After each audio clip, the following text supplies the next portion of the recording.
Hi everyone. Happy Saturday, November 7th. Is it 7th? You should all remember this date. Hope everyone is having a fabulous day. I know we're not supposed to get political on this thing, but I'm in a very good mood. Hope all of you are too.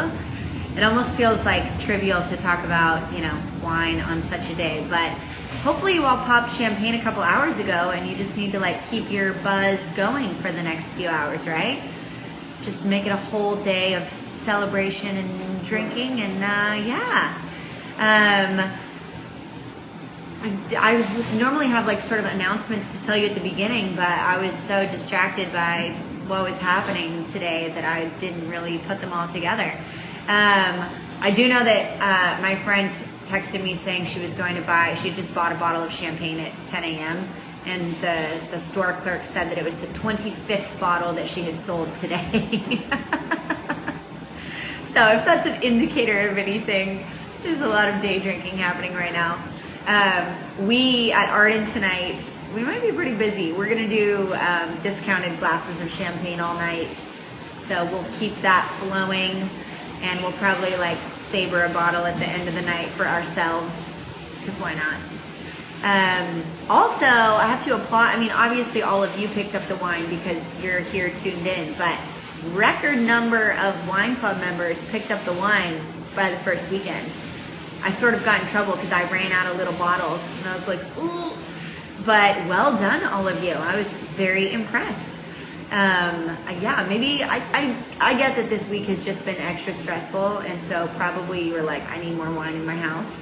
Well done. That's never happened before. I have to scramble to get the last couple cases together. Hi Polly, how are you? Hopefully you're drinking something up where you are. Normally I'm like, oh, anything new and fun to report? But yes, there's plenty of new and fun to report. If you haven't seen our patio yet, I wonder if I can I don't want to mess up the framing, but our patio is super cute, and it's been getting really cold this week, and it has stayed very warm and cozy and dry inside the patio. My dad, shout out to my dad, did an amazing job helping to put it together and sealed up all the little cracks on three sides where any wind could come through. So there's still one long side that's open for ventilation, but the other three are sealed in really tight, and no water, no wind. The heater's in there, keep it nice and cozy. We have cute little lights. Polly's on bourbon. I like your style, Polly. But you can just laugh at all of us wine drinkers. And what else is going on? That's sort of where my brain has been. I woke up this morning and saw all of the news, and it's been a fun day. And of course, this is right as all the corona cases are going up, so we're supposed to be not celebrating with each other, but we'll celebrate from afar, so yay for being here. So I guess we can sort of start to chit chat. We're talking about the Canary Islands today. Food updates. Let's see, what do we have new and fun on the menu? If you haven't been in the last week or so, the smoked trout appetizer is the best thing in the world. Eric has been smoking and curing trout and then also curing the roe. So it's sort of like a deconstructed everything bagel, kind of, with lox, and there's whipped cream cheese. No, there's no bagel. There's homemade potato chips that you scoop it all up with. But that might be my favorite thing on the menu right now. Everything's great. So come have it tonight with your champagne. It'll be great. So we're talking Canary Islands. Oh shoot, I printed out, actually, I'm gonna grab my computer. Hang on, give me 1 second, because I was gonna show you the map of the Canary Islands and of one of the vineyards. Hold that thought.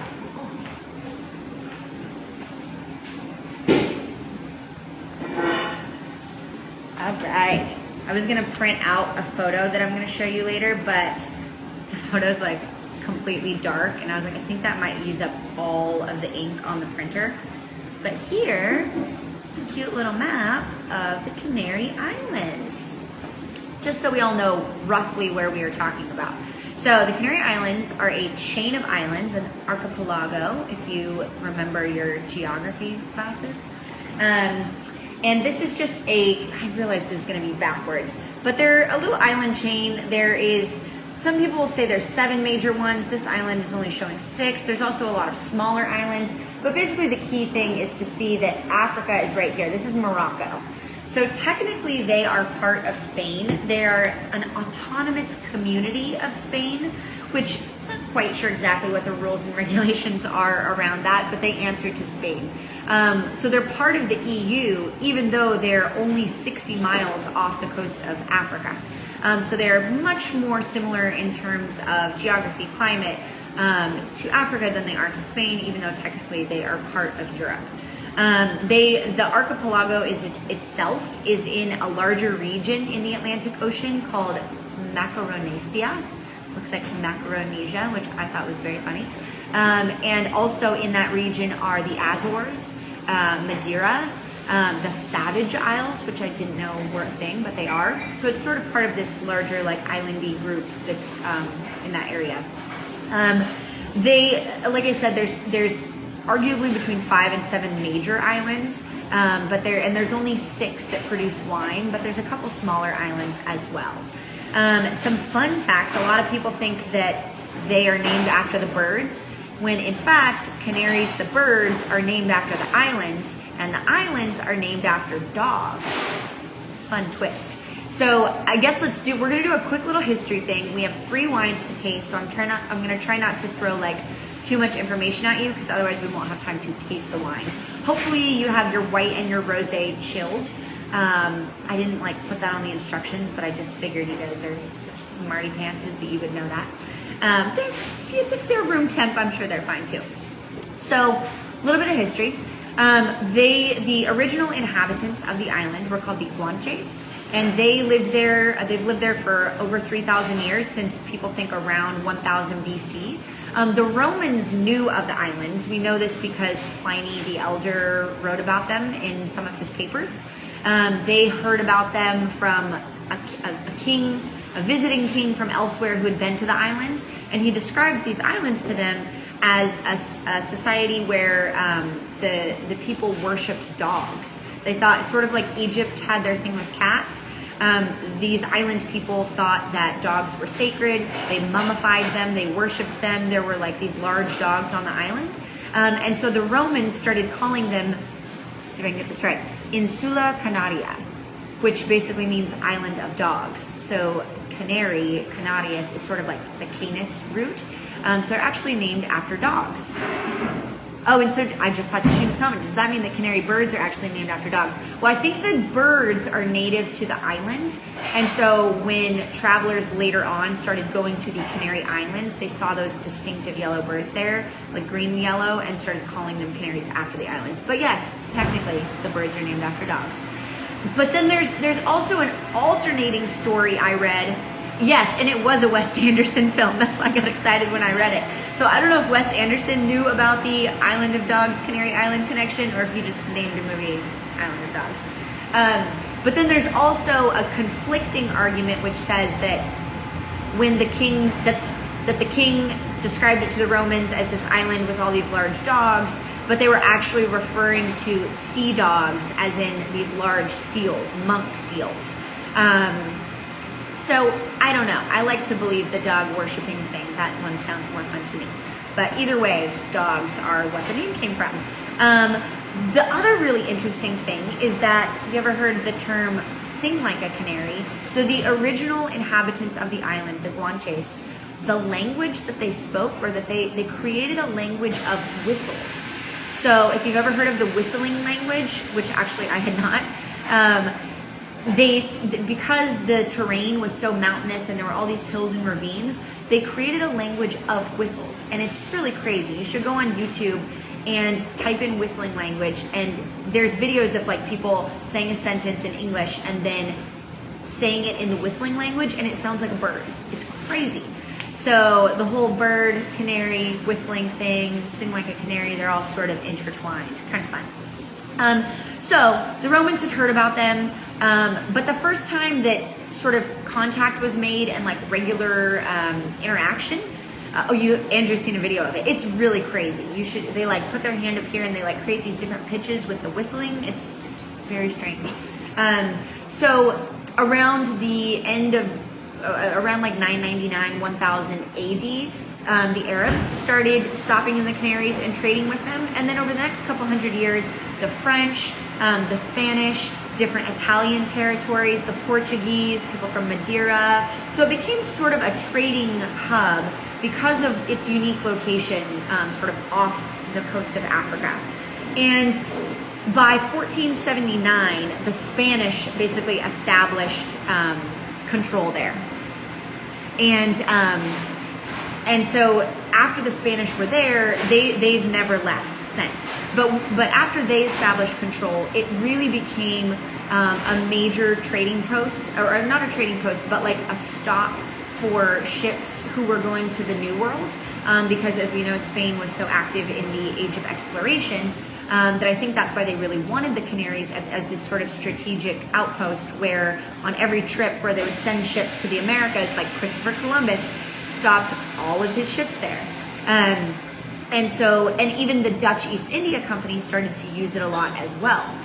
Because anytime they were going to the east, like we talked about with South Africa 2 weeks ago, they would have to circle around Africa to get to, stopping at Cape Town on the way to the east, and they would stop in the Canary Islands as well. And so it started to have a pretty like culturally rich, thing going on, because so many different people were stopping there. And the wine from the Canary Islands started to become like proliferated around the globe because of that. So George Washington, here's a fun fact for you, actually made sure that his troops were drinking Canary Islands wine during the Civil War because it was his favorite wine, which was a little later on. Earlier, we know that like Shakespeare was drinking it, and it was big in London because he actually references it in Twelfth Night, one of his plays. This is way more interesting than my high school geography class. Thanks, Polly. I try to make it fun. So Shakespeare in Twelfth Night, one of the characters asks for, he says like, give me a cup of Canary. So it was a popular wine even by like the late 14th, but I guess that was like 1600, late 1500s, early 1600s. And then when the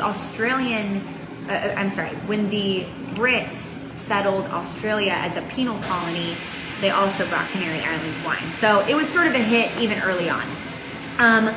And then what happened after that? Looking at my notes here.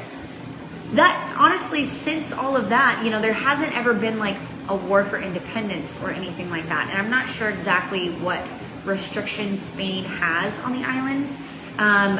Maybe the inhabitants on the islands are just like cool with the setup. And I couldn't find any information on like trying to split away from Spain, but they've been a part of Spanish sovereignty ever since then. Franco in the 1930s actually used them as, I think, like his first outpost for the nationalist revolt before like moving over to Morocco. Here's another fun fact for you. So the islands are so close to Morocco, and one of the islands that's like right on the edge of Morocco has these crazy big sand dunes, and they like to say that the sand actually blew over from the Sahara. That's how close they are to Africa. So that sort of leads us into like, what does that mean for like them as wine growing regions of like being where they are? So we talked about South Africa being a hot climate. That's only at 32 degrees latitude. The Canaries are at 28 degrees latitude. They're hot. It is a subtropical, tropical climate. But the interesting thing is that they're all volcanic islands.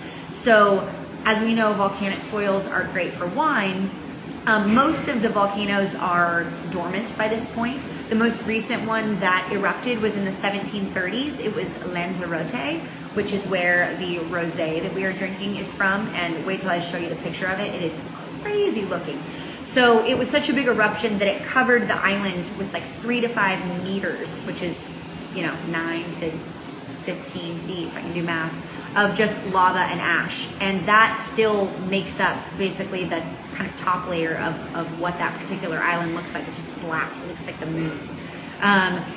But for the other ones, the volcanoes have been dormant for a little bit longer.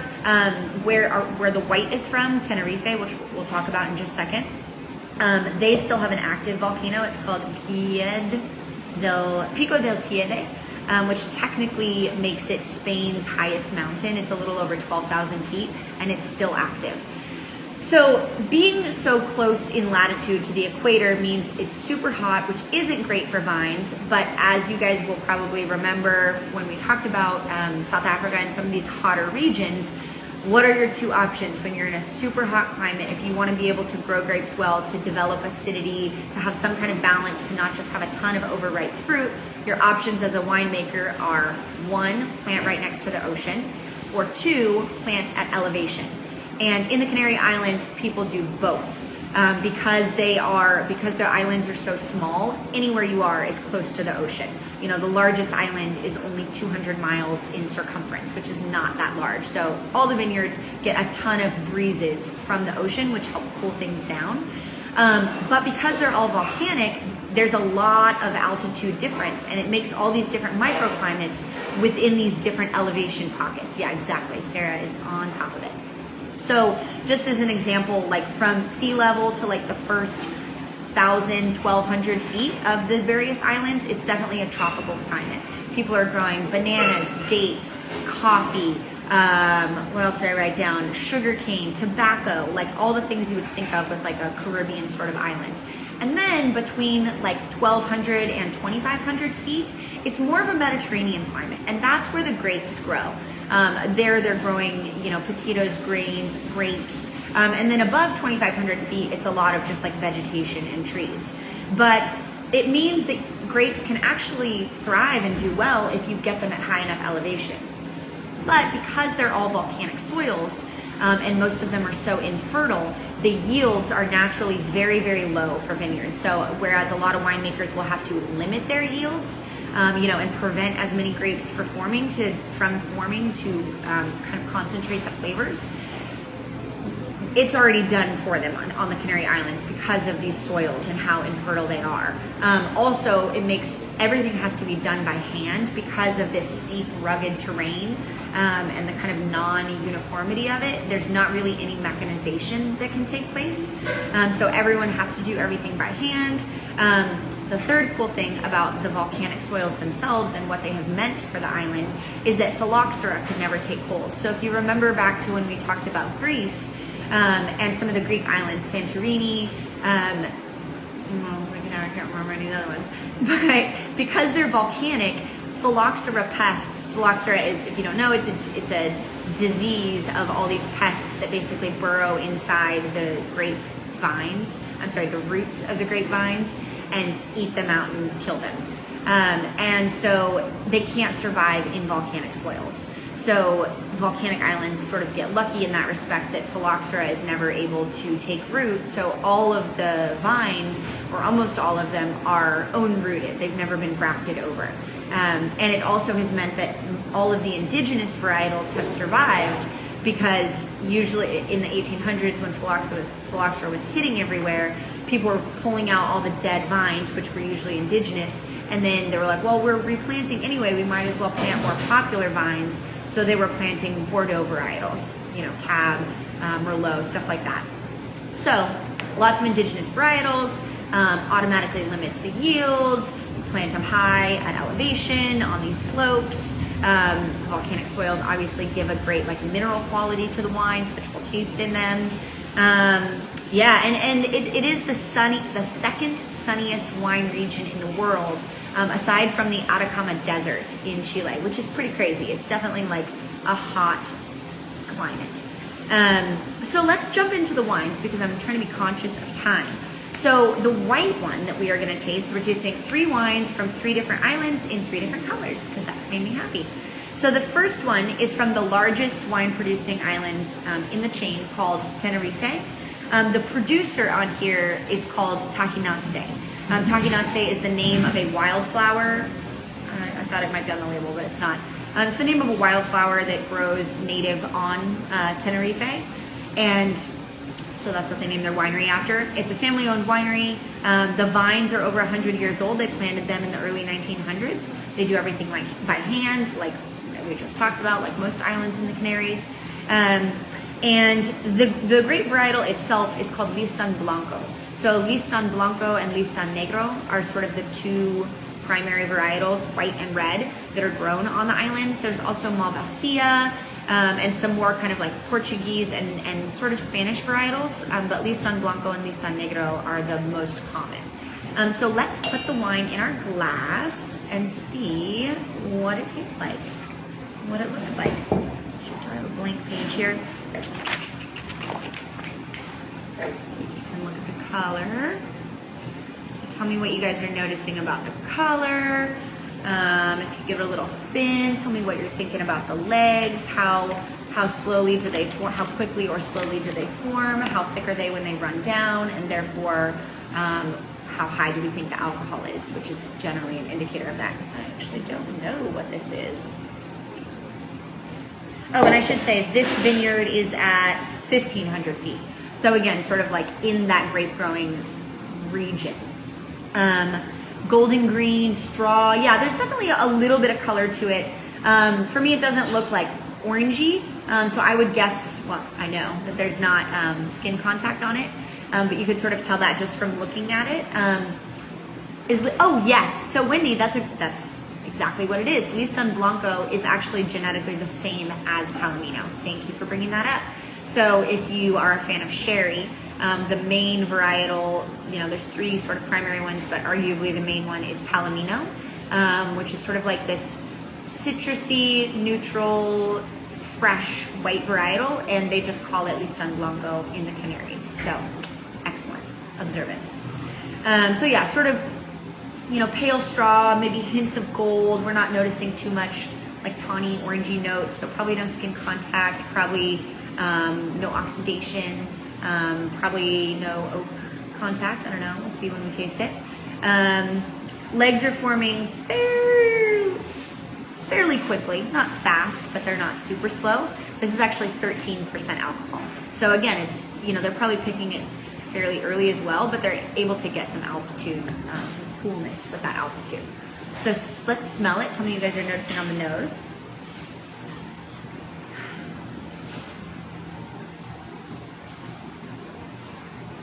It's not as aromatic as, say, like Gewürztraminer or something, but I think this varietal has a lot in common with like Albarino or some of the Portuguese whites. Portugal has so many like indigenous varietals, but this has some commonalities with those. Yeah, green apple, that's a great tasting note. Honeysuckle, absolutely. Yeah, there's like, for me, you get the green apple, and then there's like this little bit of like tropical, but not overly so. Like maybe a little bit of like pineapple or a peach. I get some lemon, honeysuckle, green apple, lemon zest. You guys are so on top of it. Like a Fino sherry, yeah, absolutely. Yeah, minus the, sort of fortification and aging process. Yeah, but yes, Fino would not be oxidized. The floor on top of sherry can sometimes give it this really interesting like extra mineral flavor to it that I feel like this doesn't necessarily have because it wasn't under floor. But yes, you're right, it has those like citrusy green apple, lemon blossom. That's a great tasting note, Sarah. All right, let's taste it. Tell me what you guys notice about the acidity, shouldn't be any tannin, but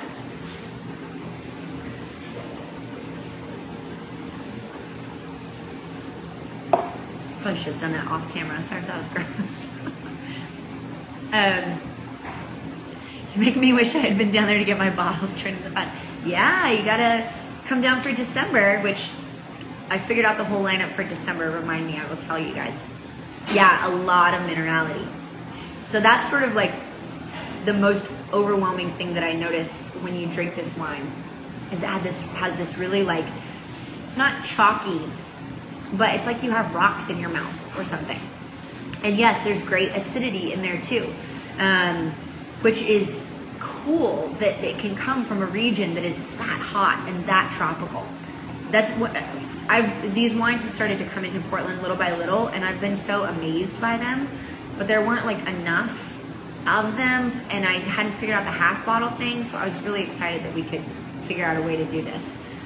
Slate, yeah, totally. And this is all coming from these volcanic soils. It's just straight up layers of volcanic rock. And that does, one thing I didn't say, you probably already know, volcanic soil is really well draining. So hardly any water like sits in the top layer of it. So it forces the vines to burrow really, really deep in search of water, which adds to their complexity and kind of dimension and flavor. So that's a good thing for vines. It tastes like Yellowstone smells. Is that like sulfur? I've never actually been to Yellowstone. I'm just picturing all the little like bubbling pools of sulfur. So hopefully you mean it as a good thing. just minerals. Oh yeah, maybe like mineral hot springs. Mineral yet smooth. Yeah, absolutely.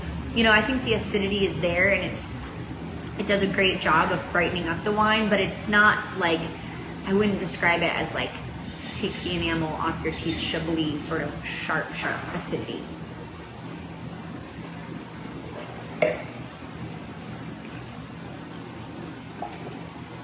Sulfur and minerals, cool. Yeah, do you guys like it?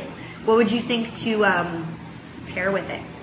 I've heard the food in the Canary Islands is really, really cool because it's a mixture of sort of like Spanish style food, but also African food, which sounds amazing. And obviously they're islands, so there's a ton of seafood and fish in the cuisine, olives, almonds, like a lot of similarities with sort of like coastal Spanish food, but with that kind of tropical twist in there as well. Good, I'm glad you like it, Tashina. Halibut, yeah, that's a great idea for pairing. I thought I wrote down some pairing ideas, but maybe I did not. Maybe I didn't. Oysters, you know, carpaccio, ceviche, any of that kind of stuff. Any bit of fish with peanut sauce. Yeah, that's probably a really classic dish there. Makes sense. Yeah, it's a great, I mean, it's great on its own, but I think it'd be a great food wine as well. And you could use it like you would an Albarino, you know, grilled octopus we always mention on here, you know, or anything that you would pair like Chablis with too. Olives, Thai food, yeah, actually that'd be, I feel like this would be really good with Thai food. Those kind of like curried, like notes of like kaffir lime, or what is it, macroot lime and lemongrass and stuff like that. Octopus, yep. Cool. Well, I'm glad you guys like it because we're burning through these tastings. Let's go on to wine number 2, to the rosé. And if I didn't show you the bottle as well, so this was the white wine, the Tajinaste, and then this, I love this bottle. This is the rosé, which is confusing because it's in a black bottle. And these guys make a white and a rosé and a red, and they're all in the same bottle. You just have to look at the little like color splash up here. But I always like to keep these for like, I don't know, oils and stuff. It's a cool bottle. I wanted to tell you a couple things about so this island that it's from is called Lanzarote. And it is the easternmost island, so closest to Africa, and it's the one that the volcano erupted in the 1730s. So I was looking at Tashina's question. What is the white retail for? The white, I think, would be around $20. I think the white and the rosé would each be around like low 20s, and then actually they would probably be all around like $20, $20 to $22. They should retail for that. If you guys want more of any of these, let me know. Lost my train of thought. Volcano erupting in Lanzarote in the 1730s. Tons of ash and lava basically hardened and made this top coat on the island. And it now looks like the moon or something. It's like cratered and black and covered in petrified lava.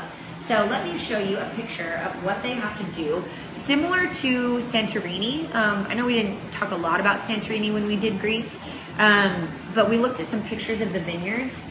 And basically, because it's such a rugged, desert-like terrain, here, check out this vineyard, how crazy it is. Hope you guys can see it without the glare.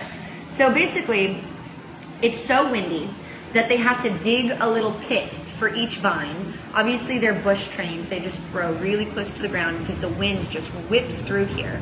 And they have to dig the hole to get away from the wind, but then also there's such a thick like top layer of just this hard lava that the vines wouldn't be able to get through. So they clear that away so that the vine can get below there to the lower level. And then they build these little rock walls around here to help extra protect from the wind. So that might be the craziest looking vineyard that I have ever seen. It's similar to what they do in Santorini. So even though it's so arid, the interesting thing is that this layer of lava and ash, which again goes a couple meters into the ground, it serves the purpose of because rainfall is rare, but when it does rain, it sort of acts like a sponge. Rather than letting it evaporate back into the atmosphere, it acts as a sponge, and then it allows it to drain into the soils underneath. And then once it's down there, it sort of acts as this like protective barrier. So it kind of soaks the water in, the water drains down, and then it sort of keeps the water from going anywhere. So it allows the vines to stay hydrated. So even in that crazy condition, these vines can thrive sort of in spite of it. And it also, the winds, even though they can like burn the vines and the grapes, or the leaves and the grapes, they do sort of act as like a fungicide in general, which allows a lot of winemakers to farm more naturally. They don't really have to like worry about pests or rot or anything because of those winds and because of the soils, which is pretty cool. So let's try the rosé now. Okay. I love the color of this rosé. Let me hold it up to the paper so you can see it. So whereas the white we tasted was Listan Blanco, the next two wines are Listan Negro. So the rosé and the red version of that grape. I love this color. I don't know how you guys would describe it, but it's like a cross between like watermelon and like salmon, like smoked salmon or something to me. It has like a little bit of like orangey, peachy kind of notes to it. Yeah, salmon copper. I think it's so pretty. That's a great way. And I actually didn't look at what the alcohol was on this. 13.5% alcohol. So again, like fairly, you know, so it doesn't seem like it's from a hot climate where it'd be like 15%. So tell me what you guys are smelling on it. Notes you're getting.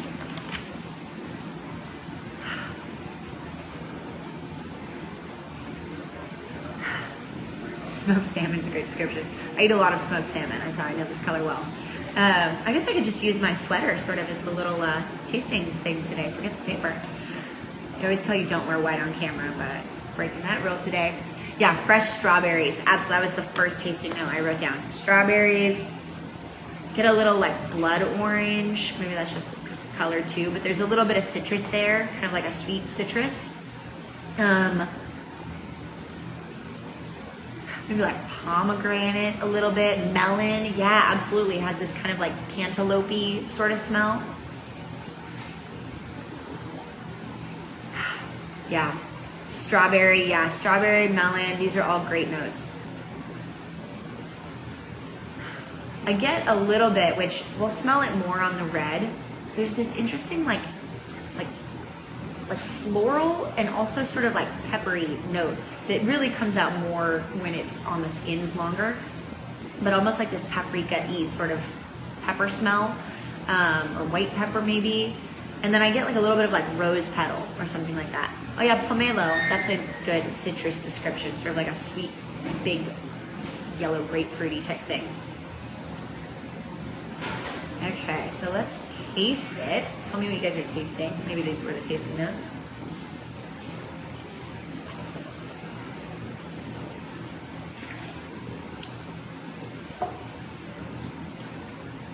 Both very bright smelling. Yeah, that's one of the most interesting things for me about this region is that it's so hot, but the wines manage to feel so light, which I think is just like real proof of like what ocean winds can do to keep things cool and what altitude can do. I didn't say this at the beginning, but like on the island on Tenerife that has I can't remember this, Pico del Tiene, the big volcano. It's like hot and they're growing bananas at the bottom of the island, and then at the top there's like snowy peaks. So that's how much the diversity there is in terms of climate, just on one 200-mile circumference island. It's pretty crazy. Yeah, bright and tart, absolutely. Yeah, you know, just like the white, I feel like there's pretty good acidity. I feel like you get this kind of juicy, almost like a watermelon Jolly Rancher type of thing, but not sweet, obviously. But kind of this like juicy, tart, sweet, yeah, acidity at the finish.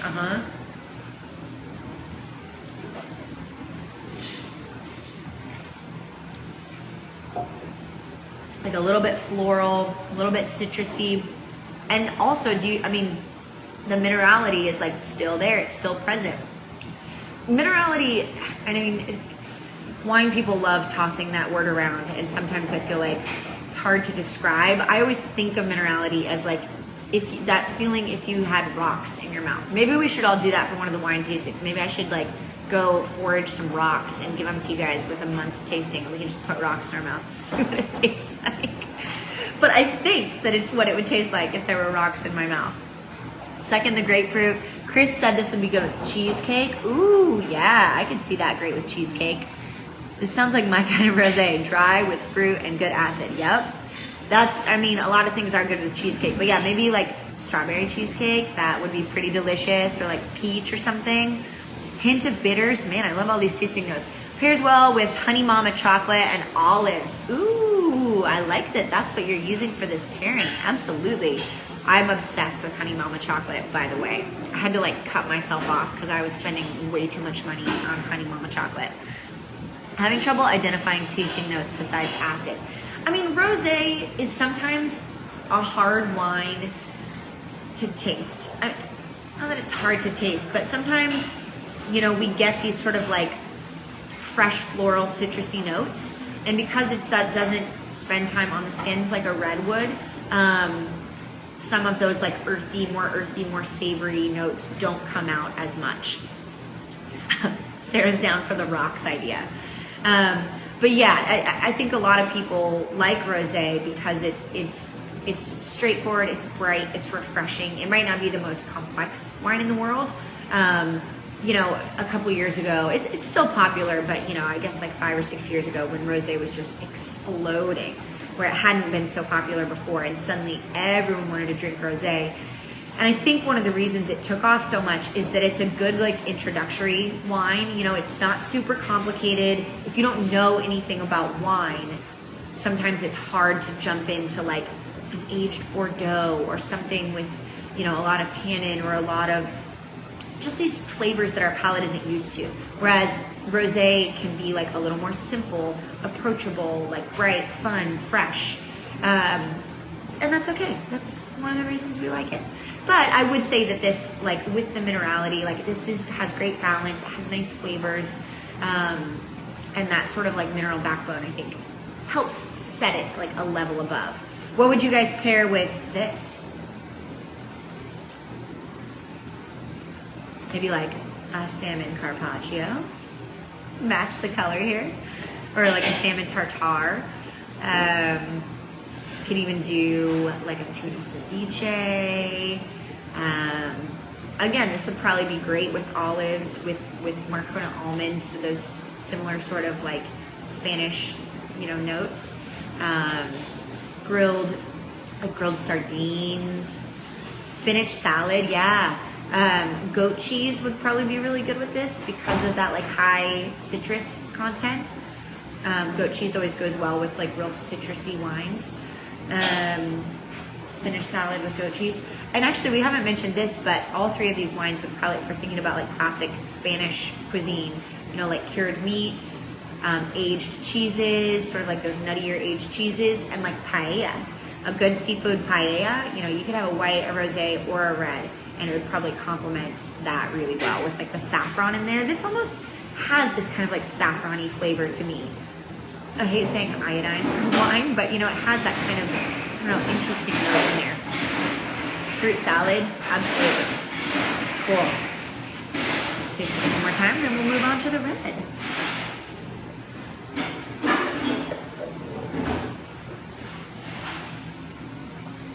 Spinach salad with fruit on it. Oh, I meant to say, absolutely.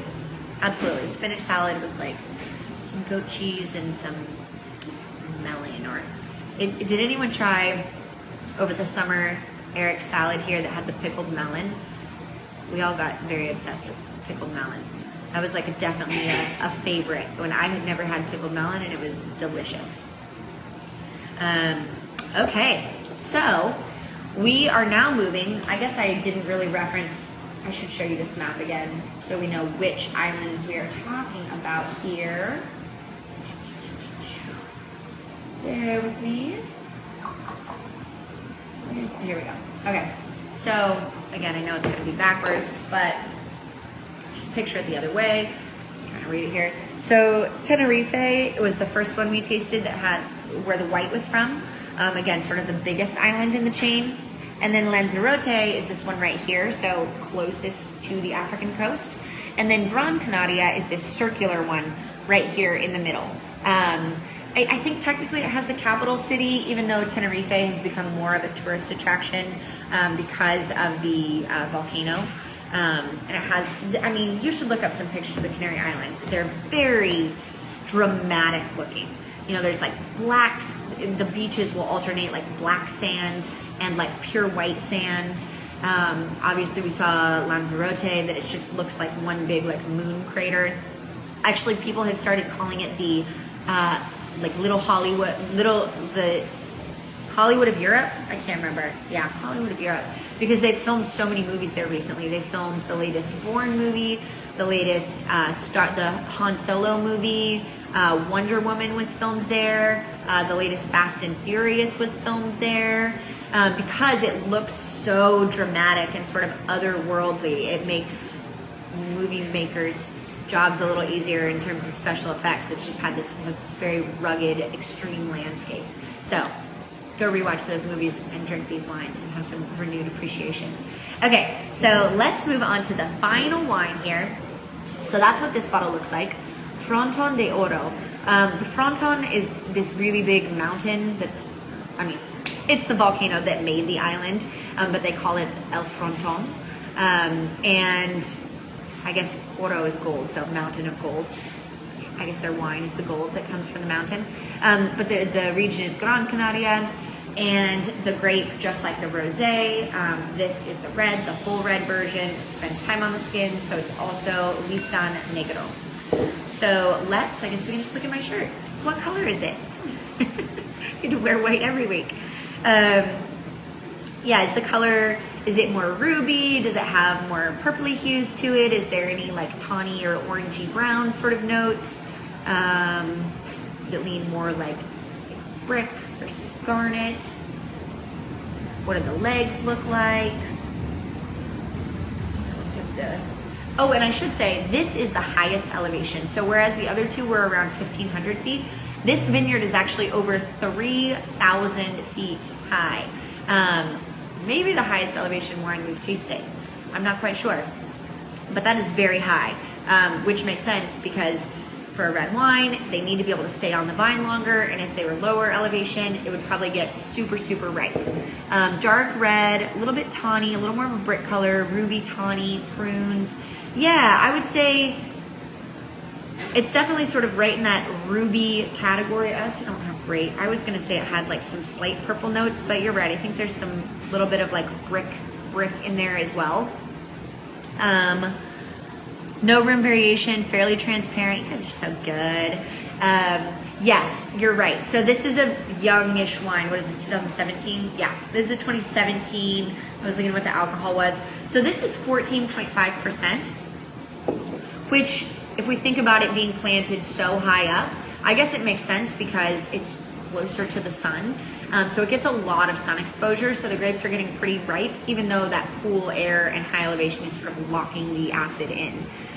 Yes, so you guys are jumping on to smell and you're telling me smoke and pepper, well-formed legs. Yes, absolutely. So let's see what it smells like. Yeah, it smells to me like you just cracked black pepper. Like a pepper shaker. Or like like black pepper, paprika, white pepper, yeah, some kind of pepper. But we're thinking like dried pepper as opposed to like you know, smelling like a fresh red bell pepper. This to me smells like ground pepper. What about like fruit? Pepper for me is like sort of the first thing that hits you. Right, is it white or black pepper? I don't know, I haven't smelled the two side by side recently enough to give a definitive answer to that. We can do a pepper tasting after our rocks tasting. That would be sort of fun sometime to just do like, smell a lot of the things that we talk about wines smelling like. They have those smell kits, but I feel like they're not that accurate and they like give me a headache, the little perfume bottles. Jam fruit, dried berries. Yeah, I think the fruit definitely smells ripe. You guys are right, thinking like that it would be dried or cooked as opposed to like barely ripe. I get sort of like raspberry, blackberry, yeah, cherry jam, red fruits. Yeah, absolutely. And, you know, we didn't really talk about like what the body looks like. Even though it smells fairly ripe, it doesn't look super full in body to me. Maybe you guys disagree. You know, it looks fairly light in body. A bit smoky, I think. Maybe like oil smoke. Yeah, absolutely. That would be fun. Currants, yeah. Like dried currants. Okay, so let's taste it and see if it tastes as smoky as it smells.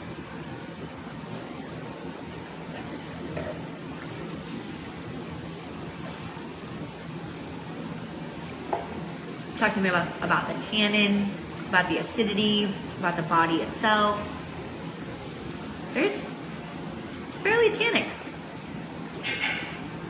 It's not like as, the tannins for me aren't as like big and intense as like the cab that we tried last week, but they're definitely there. They're like drying tannins. And it does taste smoky, yeah. It does have this like, it's definitely an old world style wine.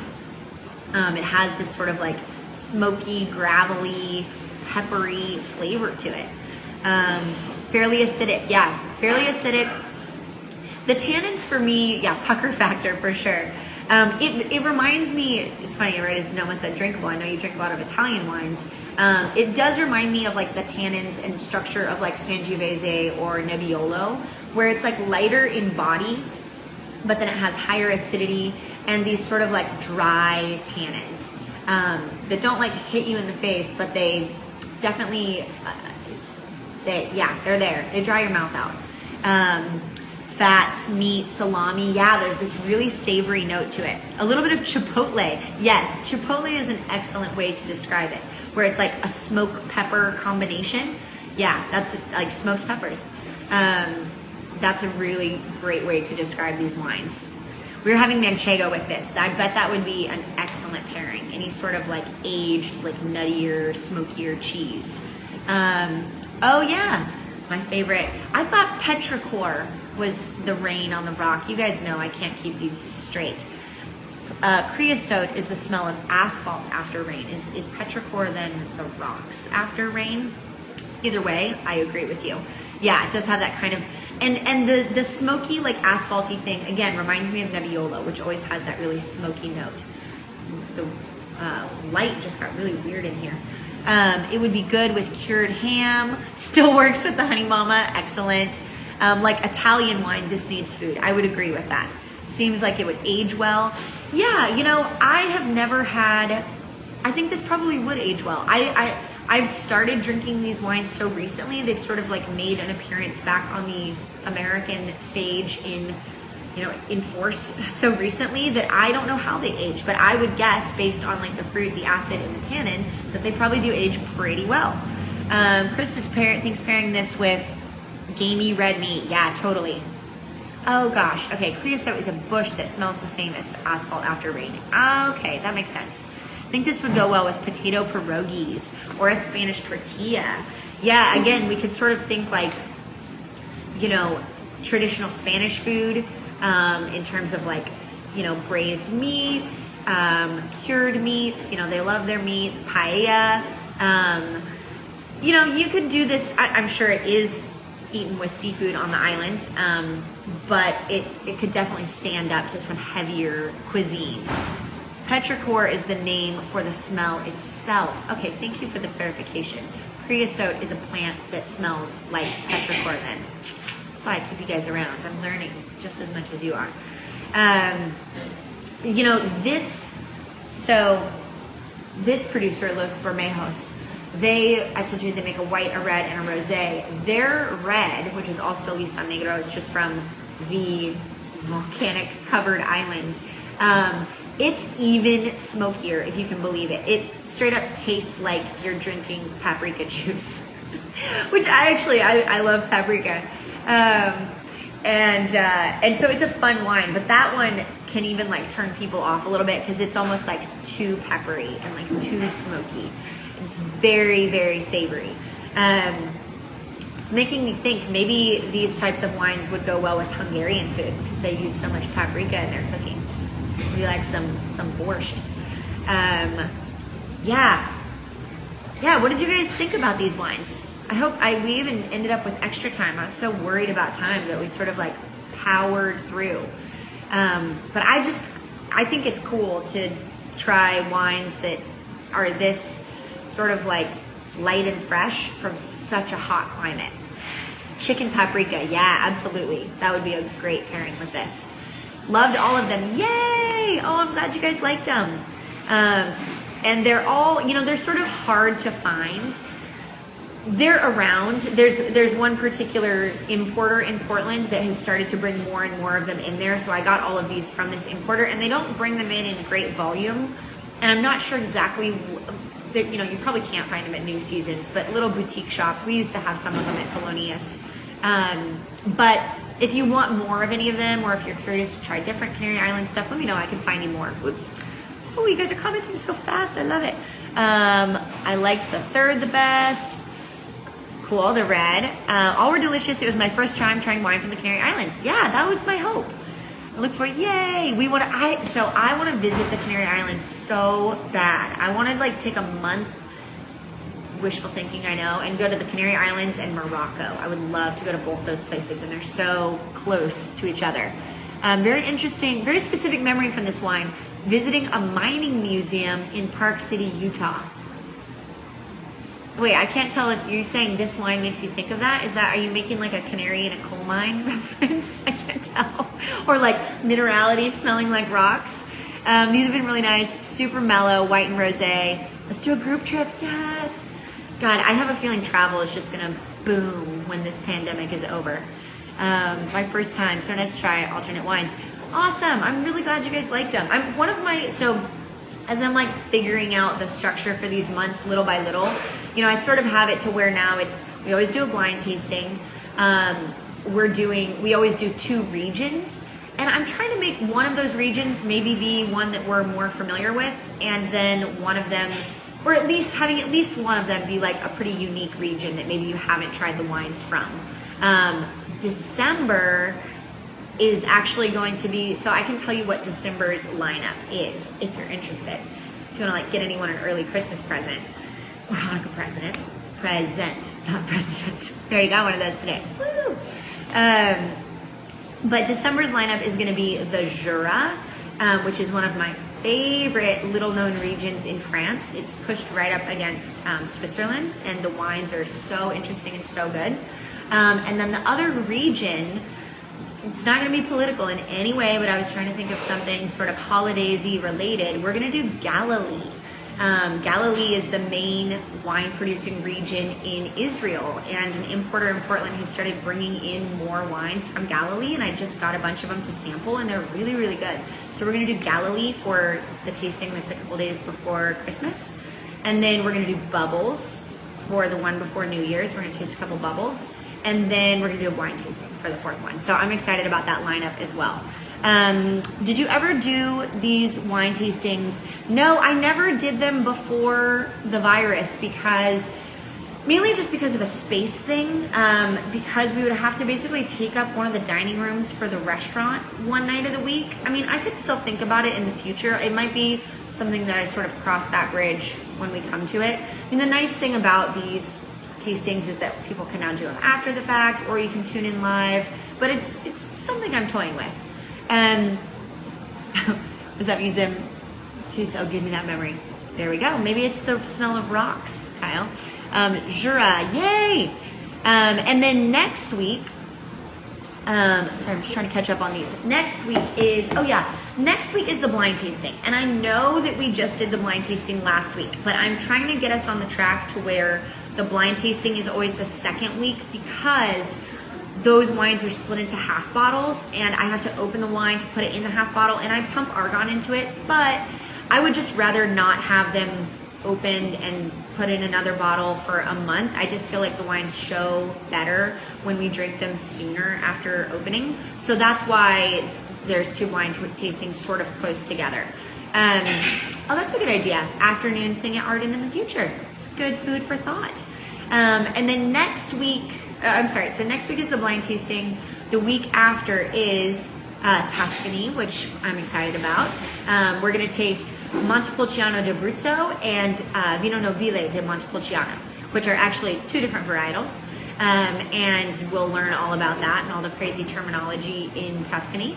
And then the fourth week, we're going to taste Gruner Veltliner from Austria and from the Columbia Gorge. We haven't tasted a Columbia Gorge wine in a minute, so that should be fun as well. I've told other wineries to benchmark you for, oh, you guys are so sweet, thank you. We actually, not to spoil it, but we're gonna be featured in the Oregon Wine Press for the December issue. That was what forced me to figure out the lineup early. So maybe there'll be more people tuning in December, we'll see. So yay, go back and enjoy the celebration that is today. Hope you all are feeling it and feeling happy. If you come into Arden tonight, we're doing $16 fancy champagne by the glass to celebrate. And we're closed the next 2 days, but we'll keep the celebration going. So yay, go enjoy your weekend. Keep that day drinking going. Just finish all these and move on to liquor, I guess. And I will see you next week, if not sooner. Okay, bye guys. Have a great day.